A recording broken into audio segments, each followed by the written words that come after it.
नमस्ते दोस्तों, स्वागत है आपका एक बार फिर से द कहानीबाज के कहानियों में।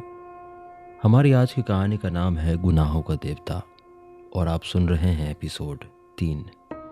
चलिए चलते हैं कहानी की ओर। सहसा प्रभा ने कोहनी मार कर गेसू से कहा, ले फिर क्या है, निकाल चने का हरा साग खा खाकर मोटे हो मिस उमलाकर के घंटे में।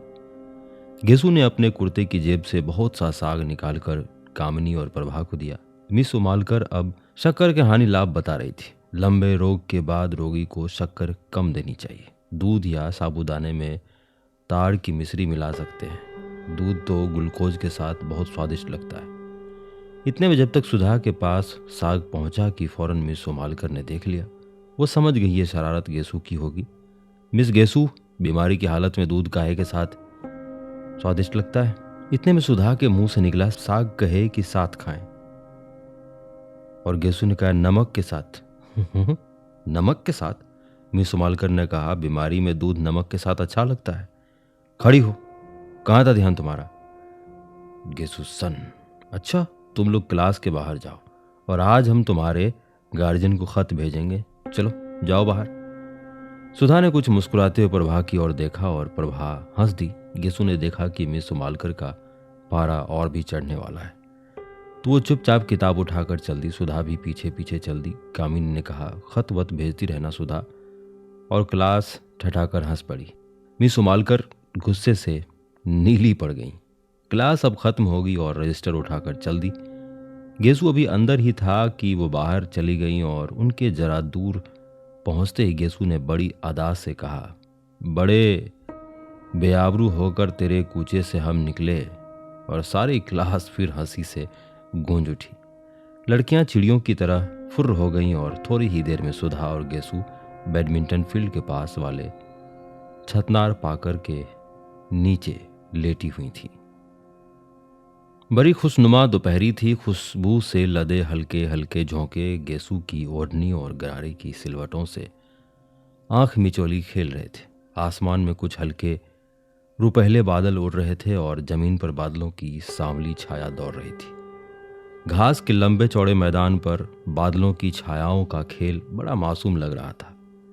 जितनी दूर तक छां रहती थी उतनी दूर तक घास का रंग गाढ़ा हो जाता था और जहां जहां बादलों से छनकर धूप बरसने लगती थी वहां वहां घास सुनहरे धानी रंग की हो जाती थी।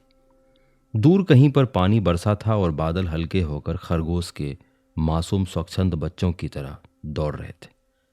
सुधा आंखों पर फाइल की छां किए हुए बादलों की ओर एकटक देख रही थी। गेसू ने उसकी ओर करवट बदली और उसकी वेणी में लगे हुए रेशमी फीते को उंगली में अमेठते हुए एक लंबी सी सांस भरकर कहा, बादशाहों की मुअत्तर ख्वाबगाहों में कहाँ वो मजा जो भीगी भीगी घास पर सोने में है, मुतमईन बेफिक्र लोगों की हंसी में भी कहाँ लुफ्त जो एक दूसरे को देखकर रोने में है। सुधा ने बादलों से अपनी निगाह नहीं हटाई, बस एक कारण सब नीली मुस्कुराहट बिखेर कर रह गई। क्या देख रही है सुधा? गेसू ने पूछा। बादलों को देख रही हूँ, सुधा ने बेहोश आवाज में जवाब दिया। गेसू उठी और सुधा की छाती पर सिर रखकर बोली, कैफ बरदोश बादलों को ना देख, बेखबर तू ना कुचल जाए कहीं। और सुधा के गाल में जोर की चुटकी काट ली। हाय रे, सुधा ने चीख कर कहा और उठ बैठी। वाह वाह, कितना अच्छा शेर है। किसका है? पता नहीं किसका है, गेसू बोली, लेकिन बहुत सच है।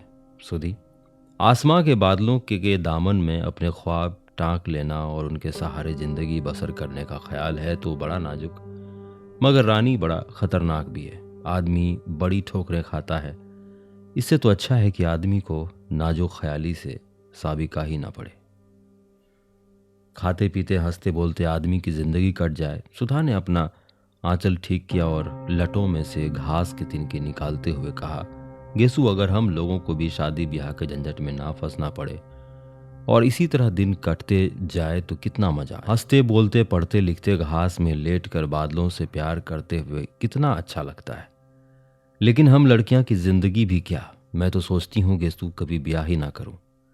हमारे पापा का ध्यान कौन रखेगा? गेसू थोड़ी देर तक सुधा की आंखों में आंखें डालकर शरारत भरी निगाहों से देखती रही और मुस्कुराकर बोली, अरे आप ऐसी भोली नहीं हो रानी, तुम ये शबाब, ये उठान और ब्याह नहीं करेगी, जोगन बनेगी। अच्छा चल हट बेशरम कहेगी, खुद ब्याह करने की ठान चुकी है तो दुनिया भर को क्यों तोहमत लगाती है। मैं तो ठान ही चुकी हूँ, मेरा क्या, फिक्र तो तुम लोगों की है कि ब्याह नहीं होता तो लेट कर बादल देखती हैं, गेसू ने मचलते हुए कहा। अच्छा अच्छा, गेसू की ओढ़नी खींचकर सिर के नीचे रखकर सुधा ने कहा, क्या हाल है तेरे अख्तर मियाँ का, मंगनी कब होगी तेरी। मंगनी क्या, किसी भी दिन हो जाए, बस फूफी जान के यहाँ आने भर की कसर है। वैसे मम्मी तो फूल की बात उनसे चला रही थी, पर उन्होंने मेरे लिए इरादा जाहिर किया। बड़े अच्छे हैं, आते हैं तो घर भर में रोशनी छा जाती है। गेसू ने बहुत भोलेपन से गोद में सुधा का हाथ रखकर उसकी उंगलियां चिटकाते हुए कहा, वे तो तेरे चाचाजाद भाई है ना, तुझसे पहले उनसे बोल चाल रही होगी।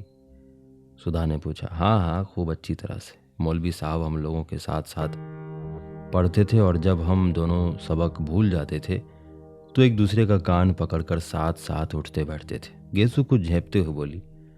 सुधा हंस पड़ी। वाह रे, प्रेम की इतनी विचित्र शुरुआत मैंने कहीं नहीं सुनी थी। तब तो तुम लोग एक दूसरे का कान पकड़ने के लिए अपने आप सबक भूल जाते होंगे। नहीं जी, एक बार फिर पढ़कर कौन सबक भूलता है, और एक बार सबक याद होने के बाद जानती हो इश्क में क्या होता है। मकतबे इश्क में एक ढंग निराला देखा, उसको छुट्टी ना मिली जिसको सबक याद हुआ। खैर ये सब बात जाने दे सुधा, अब तू कब ब्याह करेगी। जल्दी ही करूंगी, सुधा बोली। किससे, तुझसे। और दोनों खिलखिलाकर हंस पड़ी। बादल हट गए थे और पाकड़ की छाह को चीरते हुए एक सुनहली रोशनी का तार झिलमिला उठा। हंसते वक्त यीशु के कान के टॉप चमक उठे और सुधा का ध्यान उधर खिंच गया। ये कब बनवाया तूने। बनवाया नहीं तो उन्होंने दिए होंगे। क्यों। गेसू ने शर्मा कर सिर हिला दिया। सुधा ने उठकर हाथ से छूते हुए कहा, कितने सुंदर कमल हैं। वाह। क्यों गेसू, तूने सचमुच के कमल देखे हैं। ना, मैंने देखे हैं। कहाँ। असल में 5-6 साल पहले तक तो मैं गांव में रहती थी ना। ऊंचाहार के पास एक गांव में मेरी बुआ रहती है। बचपन से मैं उन्हीं के पास रहती थी। पढ़ाई की शुरुआत मैंने वहीं से की और 7वीं तक वहीं पढ़ी। तो वहाँ मेरे स्कूल के पीछे के पोखर में बहुत से कमल थे। रोज शाम को मैं भाग जाती थी और तालाब में घुसकर कमल तोड़ती और घर से बुआ एक लंबा सा सोटा लेकर गालियां देती हुई आती थी मुझे पकड़ने के लिए। जहां वो किनारे पर पहुंचती तो मैं कहती, अभी डूब जाएंगे। बुआ, अभी डूबे तो बहुत रबड़ी मलाई की लालच देकर वो मिन्नत करती, निकल आओ। तो मैं निकलती थी। तुमने तो कभी देखा नहीं होगा हमारी बुआ को, न तूने कभी दिखाया ही नहीं। इधर बहुत दिनों से आई ही नहीं है वे। आएंगी तो दिखाऊंगी तुझे। और उनकी एक लड़की है, बड़ी प्यारी, बहुत मजे की है। उसे देखकर तो तुम उसे बहुत प्यार करोगी। वो तो अब यहीं आने वाली है, अब यहीं पढ़ेगी। किस दर्जे में पढ़ती हैं। प्राइवेट विदुषी में बैठेगी इस साल। खूब गोल मटोल और हंसमुख है, सुधा बोली। इतने में घंटा बोला और गेसू ने सुधा के पैर के नीचे दबी हुई अपनी ओढ़नी खींची। अरे अब आखिरी घंटे में जाकर क्या पढ़ोगी, हाजिरी कट ही जाएगी। अब बैठो यहीं, बातचीत करें, आराम करें, सुधा ने अलसाए स्वर में कहा और खड़ी होकर एक मदमाती हुई अंगड़ाई ली। गेसू ने हाथ पकड़कर उसे बिठा लिया और बड़ी गंभीरता से कहा, देखो ऐसी अरसोही अंगड़ाई ना लिया करो, इससे लोग समझ जाते हैं कि अब बचपन करवट बदल रहा है। तत् बेहद झेप कर और फाइल में मुंह छिपाकर सुधा बोली, लो तुम मजाक समझती हो। एक शायर ने तुम्हारी अंगड़ाई के लिए कहा है, कौन ये ले रहा है अंगड़ाई, कौन ये ले रहा है अंगड़ाई, आसमानों को नींद आती है। वाह, सुधा बोली। अच्छा गेसू, आज बहुत से शेर सुनाओ। सुनो। एक रिदाए तिरगी है और ख्वाबे कायनात, डूबते जाते हैं तारे, भीगती जाती है रात। पहली लाइन के क्या मतलब है, सुधा ने पूछा। रिदाए तिरगी के मायने हैं अंधेरी की चादर और ख्वाबे कायनात के माने है जिंदगी का सपना। अब फिर सुनो शेर। एक रिदाए तिरगी है और ख्वाबे कायनात, एक रेदाए तिरगी है और ख्वाबे कायनात, डूबते जाते हैं तारे, भीगती जाती है रात। वाह, कितना अच्छा है। अंधकार की चादर है, जीवन का स्वप्न है, तारे डूबते जाते हैं, रात भीगती जाती है। गेसु, उर्दू की शायरी बहुत अच्छी है, तू तो खुद उर्दू क्यों नहीं पढ़ लेती? गेसु ने कहा, चाहती तो बहुत हूं पर निभ नहीं पाता। किसी दिन शाम को आओ, सुधा तो अम्मी जान से तुझे शेर सुनाए। ये ले, तेरी मोटर तो आ गई। सुधा उठी, अपनी फाइल उठाई। गेसु ने अपनी ओढ़नी झाड़ी और आगे चली। पास आकर उचक कर उसने प्रिंसिपल का रूम देखा। वो खाली था। उसने दाई को खबर दी और मोटर पर बैठ गई। गेसु बाहर खड़ी थी। चल तू भी। नहीं, मैं गाड़ी पर चली जाऊंगी। अरे चलो, गाड़ी 4:30 बजे आएगी, अभी घंटा पर है। घर पर चाय पियेंगे, फिर मोटर पहुंचा देगी। जब तक पापा नहीं है तब तक जितना चाहो कार घिसो। गेसु भी आ बैठी और कार चल दी। दूसरे दिन जब चंदर डॉक्टर शुक्ला के यहाँ निबंध की प्रतिलिपि लेकर पहुंचा तो 8 बज चुके थे। 7 बजे तो चंदर की नींद ही खुली थी और जल्दी से वो नहा धो साइकिल दौड़ाता हुआ भागा था कि कहीं भाषण की प्रतिलिपि पहुंचने में देर ना हो जाए। जब वो बंगले पर पहुंचा तो धूप फैल चुकी थी। अब धूप भली नहीं मालूम देती थी। धूप की तेजी बर्दाश्त के बाहर होने लगी थी, लेकिन सुधा नील कांटे के ऊंचे ऊंचे झाड़ों की छाह में एक छोटी सी कुर्सी डाले बैठी थी। बगल में एक छोटी सी मेज थी जिस पर कोई किताब खुली हुई रखी थी। हाथ में क्रोशिया थी और उंगलियां एक नाजुक तेजी से डोर से उलझ सुलझ रही थी। हल्के बादामी रंग की इकलाई की लहराती हुई धोती, नारंगी और काली तिरछी धारियों का कलफ किया चुस्त ब्लाउज और एक कंधे पर उभरा एक उसका पफ ऐसा लग रहा था जैसे कि बाह पर कोई रंगीन तितली आकर बैठी हुई हो और उसका सिर्फ एक पंख उठा हो। अभी अभी शायद नहा कर उठी थी, क्योंकि शरद का खुशनुमा धूप की तरह हल्के सुनहले बाल पीठ पर लहरा रहे थे। नीलकांठे की टहनियाँ उनको सुनहली लहरें समझकर अटखेलियाँ कर रही थी। चंदर की साइकिल जब अंदर दिख पड़ी तो सुधा ने उधर देखा, लेकिन कुछ भी ना कहकर फिर अपनी क्रोशिया बुनने में लग गई। चंदर सीधा पोर्टिको में गया और अपनी साइकिल रखकर भीतर चला गया, डॉक्टर शुक्ला के पास। स्टडी रूम में, बैठक में, सोने के कमरे में कहीं भी डॉक्टर शुक्ला नजर नहीं आए। हार कर वो बाहर आया तो देखा मोटर अभी गैरेज में है। तो वे जा कहाँ सकते हैं? और सुधा को तो देखिए, क्या अकड़ी हुई है, आज जैसे चंदर को जानती ही नहीं। चंदर सुधा के पास गया। सुधा का मुंह और भी लटक गया। डॉक्टर साहब कहाँ हैं? चंदर ने पूछा। हमें क्या मालूम? सुधा ने क्रोशिया पर से बिना निगाह उठाए जवाब दिया। तो किसे मालूम होगा? चंदर ने डांटते हुए कहा। हर वक्त का मजाक हमें अच्छा नहीं लगता। काम की बात का उसी तरह जवाब देना चाहिए। उनके निबंध की लिपि देनी है या नहीं? हाँ देनी है। तो मैं क्या करूं? नहा रहे होंगे। अभी कोई ये तो है नहीं कि तुम निबंध की लिपि लाए हो तो कोई नहाए धोए ना, बस सुबह से बैठा रहे कि अब निबंध आ रहा है, अब आ रहा है। सुधा ने मुंह बनाकर आंखें नचाते हुए कहा। तो सीधे क्यों नहीं कहती कि नहा रहे हैं? चंदर ने सुधा के गुस्से पर हंसकर कहा। चंदर की हंसी पर सुधा का मिजाज और भी बिगड़ गया और अपनी क्रोशिया उठाकर और किताब बगल में दबाकर वह उठकर अंदर चल दी। उसके उठते ही चंदर आराम से उस कुर्सी पर बैठ गया और मेज पर टांगें फैलाकर बोला, आज मुझे बहुत गुस्सा चढ़ा है, खबरदार कोई बोलना मत। सुधा जाते जाते मुड़कर खड़ी हो गई। हमने कह दिया चंदर एक बार कि हमें ये सब बातें अच्छी नहीं लगती, जब देखो तुम चिढ़ाते रहते हो। सुधा ने गुस्से से कहा। नहीं चिढ़ाएंगे नहीं तो पूजा करेंगे, तुम अपने मौके पर छोड़ देती हो। चंदर ने उसी लापरवाही से कहा। सुधा गई नहीं, वहीं घास पर बैठ गई और किताब खोलकर पढ़ने लगी। जब 5 मिनट तक वो कुछ नहीं बोली तो चंदर ने सोचा आज बात कुछ गंभीर है। सुधा बड़े दुलार से पुकारा। सुधा, उसने बड़े दुलार से पुकारा। सुधा।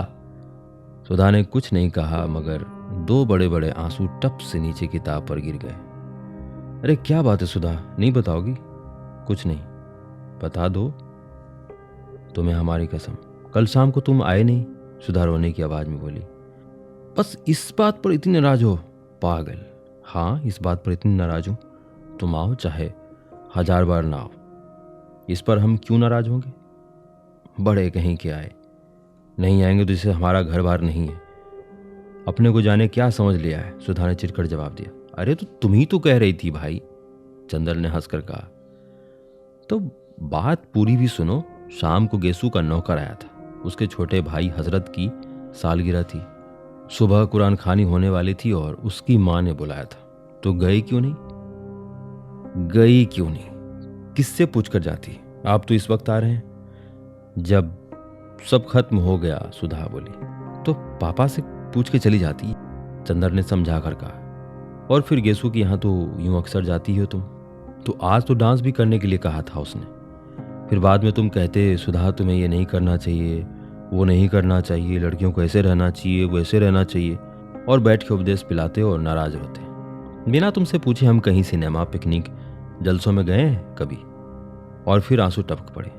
पगली कहीं की, इतनी सी बात पर रोना क्या? किसी के हाथ कुछ उपहार भेज दो और फिर किसी मौके पर चली जाना। हाँ, चली जाना। तुम्हें कहते क्या लगता है? किसी ने कितना बुरा माना होगा? सुधा ने बिगड़ते हुए ही कहा। इम्तिहान आ रहा है, फिर कब जाएंगे? कब है इम्तिहान तुम्हारा? चाहे जब वो मुझे पढ़ाने के लिए कहा किसी से। अरे भूल गए। अच्छा, आज देखो कहेंगे। कहेंगे कहेंगे कहेंगे कहेंगे नहीं। आज दोपहर को आप बुला लाइए, वरना हम सब किताबों में लगाई देते हैं आग, समझे कि नहीं? अच्छा, आज दोपहर को बुला लाएंगे। ठीक।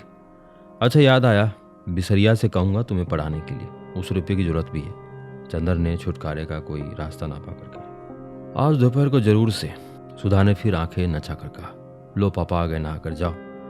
चंदर उठा और चल दिया। सुधा उठी और अंदर चली गई। डॉक्टर शुक्ला हल्के सावले रंग के, जरा स्थूलकाय से थे। बहुत गंभीर अध्ययन और अध्यापन और उम्र के साथ साथ ही उनकी नम्रता और भी बढ़ती जा रही थी। लेकिन वे लोगों से मिलते जुलते कम थे। व्यक्तिगत दोस्ती उनकी किसी से नहीं थी, लेकिन उत्तर भारत के प्रमुख विद्वान होने के नाते कॉन्फ्रेंसों में, मौखिक परीक्षाओं में, सरकारी कमेटियों में वे बराबर बुलाए जाते थे और इसमें प्रमुख दिलचस्पी से हिस्सा लेते थे। ऐसी जगहों में चंदर अक्सर उनका प्रमुख सहायक रहता और इसी नाते चंदर भी प्रांत के बड़े बड़े लोगों से परिचित हो गया था। जब वो एमए पास हुआ था तब से फाइनेंस विभाग में उसे कई बार ऊंचे ऊंचे पदों का ऑफर आ चुका था, लेकिन डॉक्टर शुक्ला इसके खिलाफ थे। वे चाहते थे कि पहले वो रिसर्च पूरी कर ले, संभव हो तो विदेश हो आए, जब चाहे कुछ काम करे। अपने व्यक्तिगत जीवन में डॉक्टर शुक्ला अंतविरोधों के व्यक्तित्व थे। पार्टियों में मुसलमानों और ईसाइयों के साथ खाने में उन्हें कोई ऐतराज नहीं था, लेकिन कच्चा खाना वे चौके में आसन पर बैठकर रेशमी धोती पहनकर खाते थे।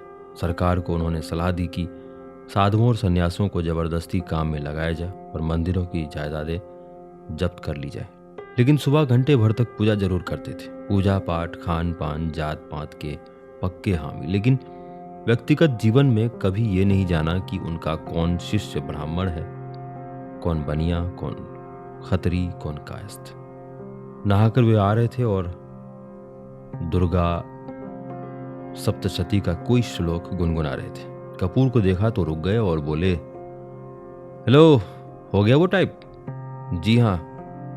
कहाँ कराया टाइप? मिस डी क्रूज के यहाँ। अच्छा, वो लड़की अच्छी है, अब तो बहुत बड़ी हुई होगी। अभी शादी नहीं हुई है? मैंने तो सोचा वो मिले या ना मिले। नहीं, वो यही है, शादी हुई फिर तलाक हो गया। अरे, तो अकेले रहती है? नहीं, अपने भाई के साथ है, बर्टी के साथ। अच्छा, और बर्टी की पत्नी अच्छी तरह है? वो मर गई। राम राम राम, तब तो घर ही बदल गया होगा। पापा पूजा के लिए सब बिछा दिया है, सहसा सुधा बोले। अच्छा बेटी, अच्छा चंदर, मैं पूजा करके आऊँ जल्दी से। तुम चाय पी चुके? जी हाँ। अच्छा, तो मेरी मेज पर एक चार्ट है, जरा इसको ठीक तो कर दो, तब तक मैं अभी आया।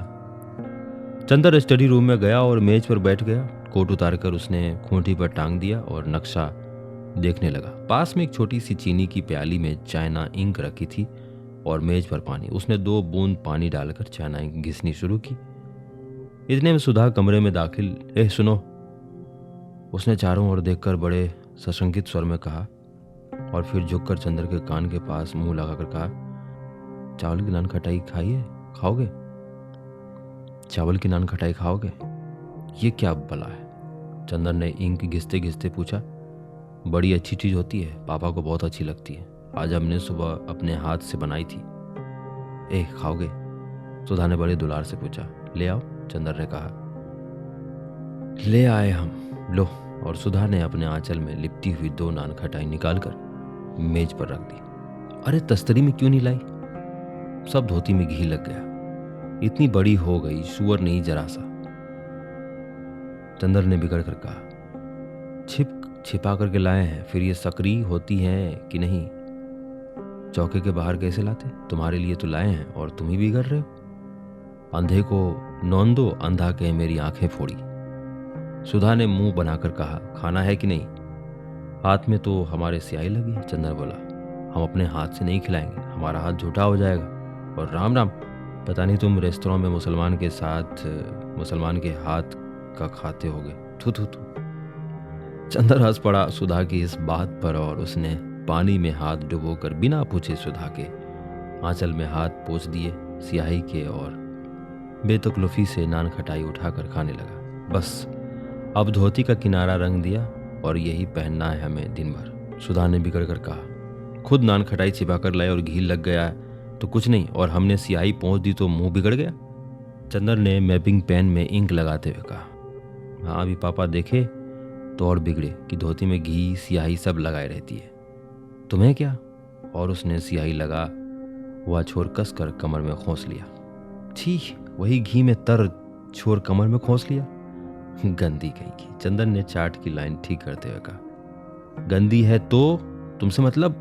और मुंह चढ़ाते हुए सुधा कमरे से बाहर चली गई। चंदर चुपचाप बैठा चाट दुरुस्त करता रहा। उत्तर प्रदेश की पूर्वी जिला बलिया, आजमगढ़, बस्ती, बनारस आदि में बच्चों की मृत्यु संख्या का ग्राफ बनाना था और एक और उनके नक्शे पर बिंदुओं की एक सघनता से मृत्यु संख्या का निर्देश करना था।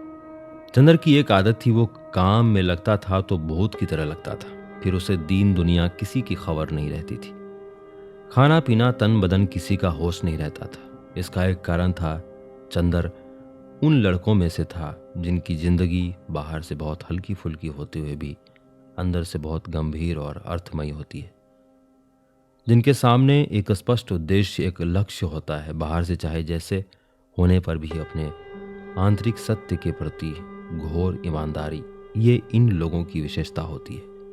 और सारी दुनिया के प्रति अगंभीर और उच्छृंखल होने पर भी जो चीज़ें उनकी लक्ष्य परिधि में आ जाती हैं, उनके प्रति उनकी गंभीरता साधना और पूजा बन जाती है। इसलिए बाहर से इतना व्यक्तिवादी और सारी दुनिया के प्रति निरपेक्ष और लापरवाह दिख पड़ने पर भी वो अंतरतम से समाज और युग और अपने आसपास के जीवन और व्यक्तियों के प्रति अपने को बेहद उत्तरदायी अनुभव करता था। वो देशभक्त भी था और शायद समाजवादी भी, पर अपने तरीके से वो खद्दर नहीं पहनता था, कांग्रेस का सदस्य नहीं था, जेल नहीं गया था, फिर भी वो अपने देश को प्यार करता था, बेहद प्यार। उसकी देशभक्ति, उसका समाजवाद, सभी उसके अध्ययन और खोज में समा गया था। वो ये जानता था कि समाज के सभी स्तंभों का स्नान अपना अलग होता है। अगर सभी मंदिर के कंगुरे का फल बनने की कोशिश करने लगें तो नींव की ईंट और सीढ़ी का पत्थर कौन बनेगा? और वो जानता था कि अर्थशास्त्र और पत्थर है जिस पर समाज के सारे भवन का बोझ है, और उसने निश्चय किया था कि अपने देश, अपने युग के आर्थिक पहलू को वो खूब अच्छी तरह से अपने ढंग से विश्लेषण करके देखेगा। और उसे आशा थी कि वो एक दिन ऐसा समाधान खोज निकालेगा कि मानव की बहुत सी समस्याएं हल हो जाएंगी, और आर्थिक और राजनीतिक क्षेत्र में अगर आदमी खूंखार जानवर बन गया है तो एक दिन दुनिया उसकी एक आवाज़ पर देवता बन सकेगी। इसीलिए जब वो बैठकर कानपुर की मिलों के मजदूरों का वेतन का चार्ट बनाता था या उपयुक्त साधनों के अभाव में मर जाने वाली गरीब औरतों और बच्चों का लेखा जोखा करता था, तो उसके सामने अपना करियर, अपनी प्रतिष्ठा, अपनी डिग्री का सपना नहीं होता था। उसके मन में उस वक्त वैसा संतोष होता था जो किसी पुजारी के मन में होता है जब वो अपने देवता की अर्चना के लिए धूप दीप नैवेद्य सजाता है। बल्कि चंदर थोड़ा भावुक था। एक बार तो जब चंदर ने अपनी रिसर्च के सिलसिले में यह पढ़ा कि अंग्रेज़ों ने अपनी पूंजी लगाने और अपना व्यापार फैलाने के लिए किस तरह मुर्शिदाबाद से लेकर रोहतक तक हिंदुस्तान के गरीब से गरीब और अमीर से अमीर बासिंदे को आमनुषिकता से लूटा, तब वो फूट फूट कर रो पड़ा था। लेकिन इसके बावजूद उसने राजनीति में कभी डूबकर हिस्सा नहीं लिया, क्योंकि उसने देखा कि उसके जो भी मित्र राजनीति में गए वो थोड़े दिन बाद बहुत प्रसिद्ध और प्रतिष्ठा पा गए, मगर आदमियता खो बैठे। अपने अर्थशास्त्र के बावजूद वो ये समझता था कि आदमी की ज़िंदगी सिर्फ आर्थिक पहलू तक सीमित नहीं, और वो ये भी समझता था कि जीवन को सुधारने के लिए सिर्फ आर्थिक ढांचा बदल देने भर की ज़रूरत नहीं है। उसके लिए आदमी का सुधार करना होगा, व्यक्ति का सुधार करना होगा, वरना एक भरे पूरे और वैभवशाली समाज में भी आज के से अस्वस्थ और पाशविक वृत्तियों वाले व्यक्ति हो रहेंगे तो दुनिया ऐसी ही लगेगी जैसे एक खूबसूरत सजा सजाया महल जिसमें कीड़े और राक्षस रहते हों। वो ये भी समझता था कि वो जिस तरह की दुनिया का सपना देखता, वो दुनिया आज किसी भी एक राजनीतिक क्रांति या किसी भी विशेष पार्टी की सहायता मात्र से नहीं बन सकती है। उसके लिए आदमी को अपने को बदलना होगा, किसी समाज को बदलने से काम नहीं चलेगा। इसीलिए वो अपने व्यक्ति के संसार में निरंतर लगा रहता था और समाज के आर्थिक पहलू को समझने की कोशिश करता रहता था।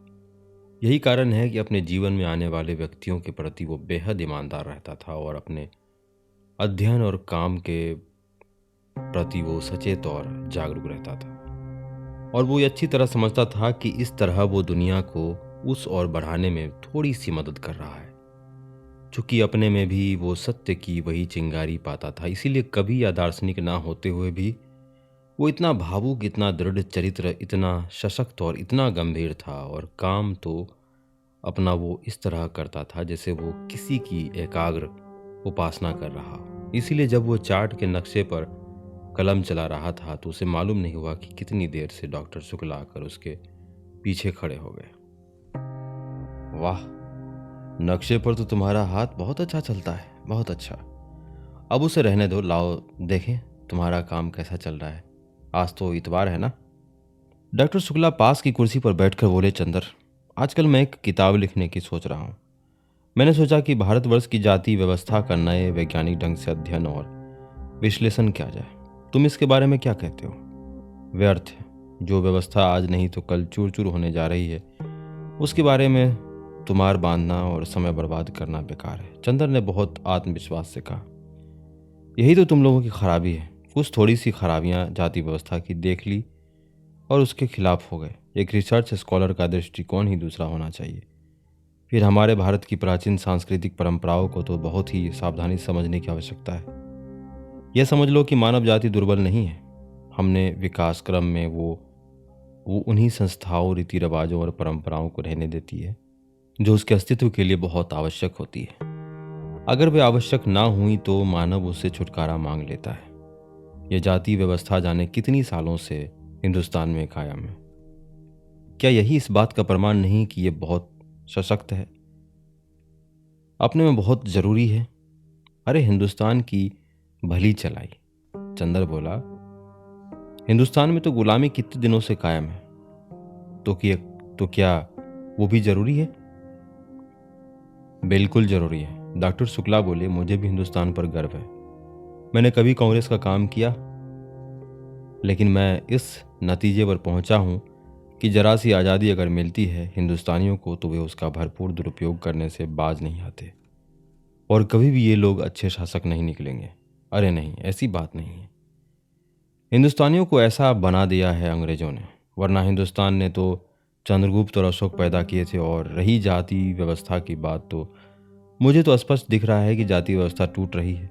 कपूर बोला, रोटी बेटी की कैद थी, रोटी की कैद तो करीब करीब टूट गई। अब बेटी की कैद भी ब्याह शादियाँ भी 2-1 पीढ़ी के बाद स्वच्छंदता से होने लगेंगी। अगर ऐसा होगा तो बहुत गलत होगा, इससे जातिगत पतन होता है। ब्याह शादी को कम से कम मैं भावना की दृष्टि से नहीं देखता। ये एक सामाजिक तथ्य है और उसी दृष्टिकोण से हमें देखना चाहिए। शादी में सबसे बड़ी बात होती है सांस्कृतिक समानता, और जब अलग अलग जाति में अलग अलग रीति रिवाज हैं तो एक जाति की लड़की दूसरे जाति में जाकर कभी भी अपने को ठीक से संतुलित नहीं कर सकती। और फिर एक बनिया के व्यापारिक प्रवृत्तियों की लड़की और एक ब्राह्मण का अध्ययन वृत्ति का लड़का, इनकी संतान ना इधर विकास कर सकती है ना उधर। ये तो सामाजिक व्यवस्था को व्यर्थ के लिए असंतुलित करना हुआ। हाँ, लेकिन विवाह को आप केवल समाज के दृष्टिकोण से क्यों देखते हैं? व्यक्ति के दृष्टिकोण से भी देखिए। अगर दो विभिन्न जाति के लड़के लड़की अपना मानसिक संतुलन ज्यादा अच्छा कर सकते हैं तो क्यों ना विवाह की इजाजत दी जाए? ओह, एक व्यक्ति के सुझाव के लिए हम समाज को क्यों नुकसान पहुंचाएं? और इसका क्या निश्चय कि विवाह के समय यदि दोनों में मानसिक संतुलन है तो विवाह के बाद भी रहेगा ही। मानसिक संतुलन और प्रेम जितना अपने मन पर आधारित होता है उतना ही बाहरी परिस्थितियों पर।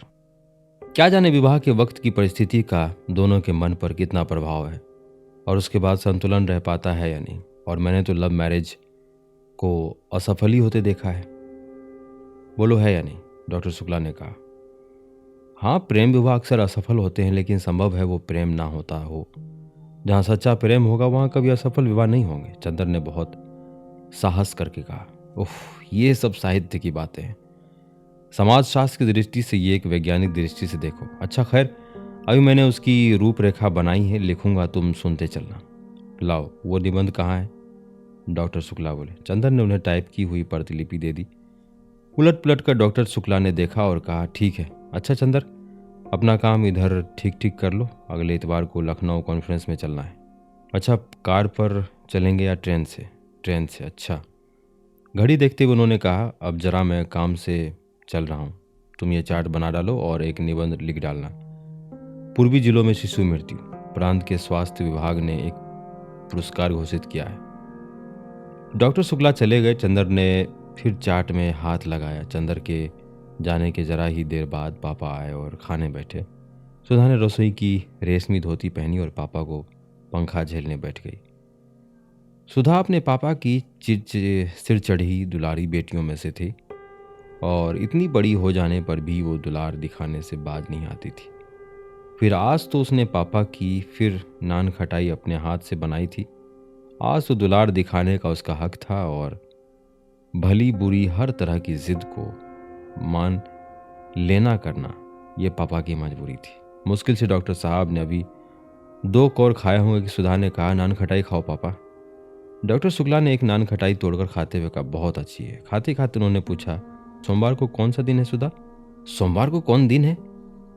सोमवार को मंडे है, सुधा ने हंसकर कहा। डॉक्टर शुक्ला भी अपनी भूल पर हंस पड़े। अरे देख तो मैं कितना भुलक्कड़ हो गया हूँ। मेरा मतलब था सोमवार को कौन तारीख है? 11 तारीख। सुधा बोली। क्यों? कुछ नहीं, 10 को कॉन्फ्रेंस है और 14 को तुम्हारी बुआ आ रही है। बुआ आ रही है? और बिनती भी आएगी? हाँ, उसी को तो पहुंचाने आ रही है। विदुषी का केंद्र यही तो है। अब तो बिनती 3 महीने यहाँ रहेगी। पापा, बिनती को यहीं बुला लो, मैं बहुत अकेली रहती हूँ। हाँ, अब तो जून तक यहीं रहेगी, फिर जुलाई में उसकी शादी होगी, डॉक्टर शुक्ला ने कहा। अरे अभी से? अभी उसकी उम्र ही क्या है? सुधा बोली। क्यों, तेरे बराबर है, तेरे लिए भी तेरी बुआ ने लिखा है। नहीं पापा, हम ब्याह नहीं करेंगे, सुधा ने मचल कर कहा। तब? बस हम पढ़ेंगे, एमए कर लेंगे, फिर बीए, फिर एमए, फिर रिसर्च, फिर बराबर पढ़ते जाएंगे और फिर एक दिन हम भी तुम्हारे बराबर हो जाएंगे। क्यों पापा? पागल नहीं तो, बातें तो सुनो इसकी। ला दो नान खटाई और दे। शुक्ला हंस कर बोले। नहीं, पहले तो कबूल दो, तब हम नान खटाई देंगे। बताओ, ब्याह तो नहीं करोगे? सुधा ने 2 नान खटाई हाथ में उठाकर कहा। ला रख। नहीं, पहले बता दो। अच्छा, नहीं करेंगे। सुधा ने दोनों नान खटाई रखकर पंखा झलना शुरू किया। इतने में फिर नान खटाई खाते हुए डॉक्टर शुक्ला बोले, तेरी सास तुझे देखने आएगी तो यही नान खटाई तुमसे बनवा कर खिलाएंगे। फिर वही बात? सुधा ने पंखा पटक कर कहा। अभी तुम वादा कर चुके हो कि ब्याह नहीं करोगे। हाँ, ब्याह नहीं करूँगा, ये तो कह दिया मैंने, लेकिन तेरा ब्याह नहीं करूँगा ये मैंने कब कहा? हाँ, ये तो फिर झूठ बोल गए तुम, सुधा बोली। अच्छा चलो आओ, चलो। और महाराजिन ने डॉक्टर कहा, इतनी बड़ी बिटिया हो गई, मारे दुलारे के बररानी जात है। महाराजिन पुरानी थी और सुधा को डांटने को पूरा हक था। उसे और सुधा भी उसकी बहुत लिहाज करती थी। वो उठी और चुपचाप जाकर अपने कमरे में लेट गई। 12 बज रहे थे। वो लेटी लेटी कल रात की बात सोचने लगी। क्लास में क्या मजा आया था कल। गेसु कितनी अच्छी लड़की है। इस वक्त गेसु के यहाँ खाना पीना हो रहा होगा और फिर सब लोग मिलकर गाएंगे। कौन जाने, शायद दोपहर को कवाली भी हो। इन लोगों के यहाँ कवाली इतनी अच्छी होती है, सुधा सुन नहीं पाएगी। और गेसु ने भी कितना बुरा माना होगा, और ये सब चंदर की वजह से। चंदर हमेशा उसके आने जाने उठने बैठने में कतर ब्योंत करता रहता है। एक बार वो अपने मन से लड़कियों के साथ पिकनिक भी चली गई। वहीं चंदर के बहुत से दोस्त भी थे। एक दोस्त ने जाकर चंदर से जाने क्या कह दिया कि चंदर उस पर बहुत बिगड़ा, और सुधा कितनी रोई थी उस दिन। ये चंदर बहुत खराब है। सच पूछो तो अगर कभी कभी वो सुधा का कहना मान लेता है तो उससे दुगुना सुधा पर रौब जमाता है और सुधा को रुला रुला कर मार डालता है, और खुद अपने आप दुनिया भर में घूमेंगे। अपना काम होगा तो चलो सुधा अभी करो फौरन, और सुधा का काम होगा तो अरे भाई क्या करे भूल गए, अब आज ही देखो सुबह 8 बजे आए, अब तक देखो 2 बजे भी जनाब आते हैं या नहीं, और कह गए हैं 2 बजे तक के लिए, तो 2 बजे तक सुधा को चैन नहीं पड़ेगी, नींद नहीं आएगी, ना किसी काम में तबीयत लगेगी। लेकिन अब ऐसे काम कैसे चलेगा?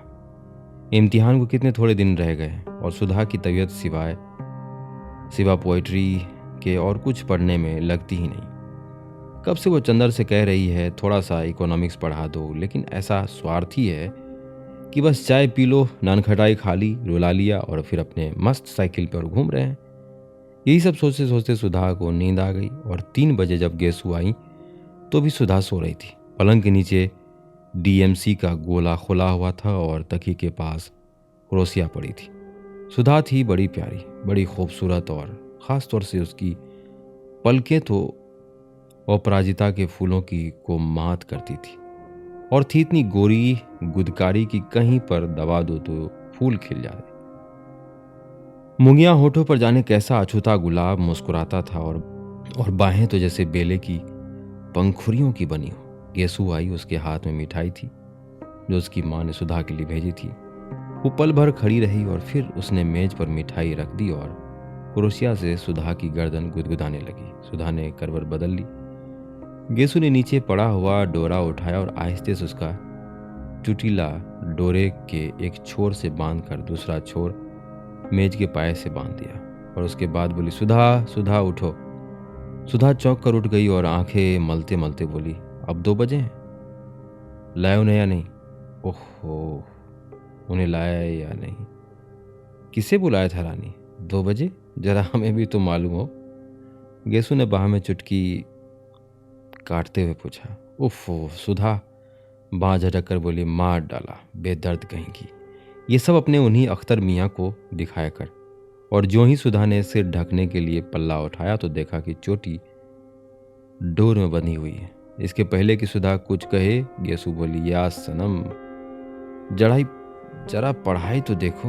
मैंने तो सुना था कि नींद ना आए इसलिए लड़के अपनी छोटी खूंटी में बांध लेते हैं, पर यह नहीं मालूम था कि लड़कियां भी अब वही करने लगी। सुधा ने छोटी से डोर खोलते हुए कहा, मैं ही सताने को रह गई हूँ अख्तर मियाँ की चोटी बांधकर? नचाना उन्हें, अभी से बेताब क्यों हुई जाती है? अरे रानी, उनके चोटी कहाँ है? मियाँ है मियाँ, चोटी नहीं, दाढ़ी सही। दाढ़ी खुदा खैर करे, मगर वो दाढ़ी रख लें तो उनसे मोहब्बत तोड़ लो। सुधा हंसने लगी। ले, अम्मी ने तेरे लिए मिठाई भेजी है, तू आई क्यों नहीं? क्या बताऊं कुछ नहीं। अब कब आएगी तू? गेसु सुनो, इसी मंगल नहीं बृहस्पति को बुआ आ रही हैं, वो चली जाएंगी तब आऊंगी मैं। अच्छा, अब मैं चलूं? अभी कामनी और प्रभा के यहाँ मिठाई पहुंचानी है।